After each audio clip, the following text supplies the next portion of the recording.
Assalamu alaikum and welcome to MK Academy. In this video, we'll talk about the topic problems with problem solving from the chapter cognition. Basically problem solving ये होती है कि जब हमारे पास कोई मसला आ जाता है तो हम उस मसले से निकलने के लिए कुछ स्टेप्स लेते हैं ताकि हम उस प्रॉब्लम वाली कंडीशन से बाहर निकल सकें।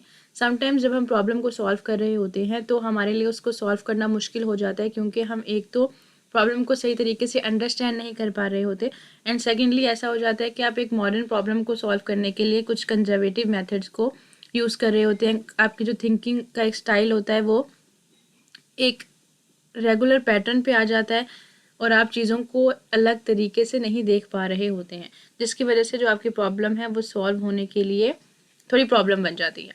तो इस वीडियो में हम देखेंगे कुछ बेसिक बैरियर्स जो कि हमें फेस करने पड़ते हैं जब हम प्रॉब्लम को सॉल्व कर रहे होते हैं। Number 1 is functional fixedness, number 2 is mental sets and number 3 is confirmation bias. So first one is functional fixedness, यानी कि आप किसी चीज़ को लेकर उसके फंक्शंस को लेकर आपके माइंड के अंदर जो है आप फिक्स हो जाते हैं। जैसे कि कैंडल को देखकर आप सोचेंगे कैंडल इज़ समथिंग जो कि बर्न हो सकती है और इसके अलावा जो है उससे कुछ और नहीं किया जा सकता। या स्क्रू ड्राइवर के बारे में हम सोचते हैं कि अगर हमने कभी किसी स्क्रू को टाइट करना है तो उसके लिए हमें सिर्फ और सिर्फ स्क्रू ड्राइवर ही चाहिए होगा और इसके अलावा कोई और ऐसी चीज़ नहीं है जिससे कि हम स्क्रू को टाइट कर सकें।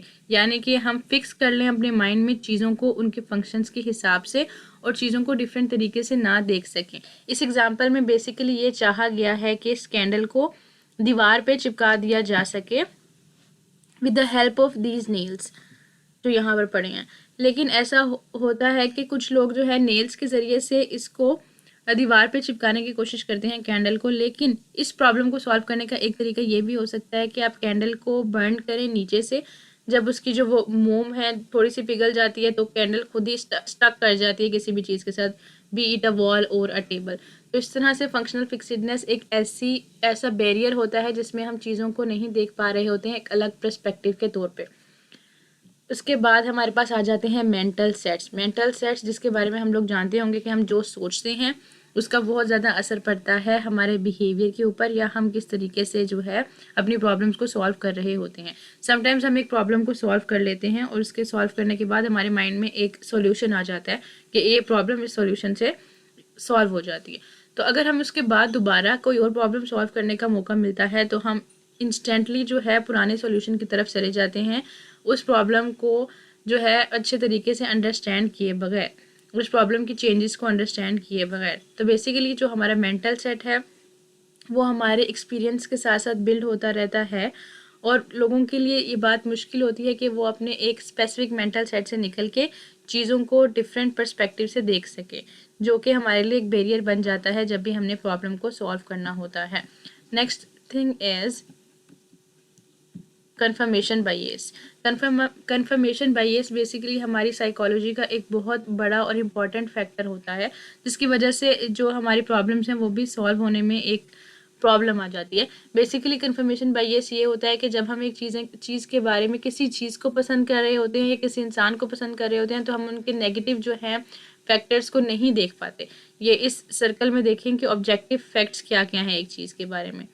यहाँ पे भी कुछ ऐसी चीज़ें हैं जो कि आप नहीं जानते, आप सिर्फ ये चीज़ देख रहे हैं ताकि जो आपके बिलीव्स ऑलरेडी बिल्ड हो चुके हैं, जैसे कि हमने मेंटल सेट्स में देखा था। ये बहुत एक मुश्किल बात होती है कि आप अपने बिलीव्स को क्वेश्चन करें और उसके अंदर न्यू चेंजेस लेकर आएँ। तो कन्फर्मेशन बायस ये होता है कि आपने एक चीज़ को एक तरीके से देखा और अब आप ऐसे फैक्ट्स को जमा कर रहे हैं जो आपके बिलीफ को मज़ीद स्ट्रॉन्ग कर सकें और ऐसी कोई भी चीज़ और ऐसी कोई भी बात जो आपके फैक्ट्स को डिसअप्रूव करती है अब उसको इग्नोर कर देती है। ये हमारी साइकोलॉजी का एक बहुत बड़ा फैक्टर होता है and it needs a lot of hard work कि हम उस चीज़ में से निकल सकें और अंडरस्टैंड कर सकें और देख सकें चीज़ों को उनकी असल फॉर्म के अंदर। जैसे कि इस एग्जाम्पल में दिखाया गया है कि यहाँ पर एक अपेरेंटली एक चोर है जो अपने आप को सुपरमैन के तौर पर देख रहा है। तो ये बेसिकली क्या करता है कि अपने रिग्रेट को ओवरकम करने के लिए अपने चुराए हुए पैसों में से कुछ पैसों को डोनेट कर देता है और उसके बाद ये अपने आप के अंदर ये बिलीफ जमा करता रहता है कि just because he is donating the money तो इसलिए वो कोई बुरा इंसान नहीं है बल्कि वो एक अच्छा इंसान है क्योंकि वो अपने जो है पैसों को सही तरीके से इस्तेमाल कर रहा है। लेकिन द ट्रूथ इज़ कि वो कुछ लोगों के राइट्स लेकर दूसरे लोगों को दे रहा है जो कि गलत है वन वे और दी अदर। तो बेसिकली ये कुछ चीज़ें होती हैं जो हमें हेल्प भी करती हैं हमारी डेली रूटीन्स के अंदर, जैसे कि हमारी मेंटल सेट, जो एक्सपीरियंस से हम चीज़ें सीखते हैं वो हमें लाइफ के अंदर छोटे छोटे फैसले करने में ईजी रहता है कि हमें डिटेल में बार बार सोचना नहीं पड़ता।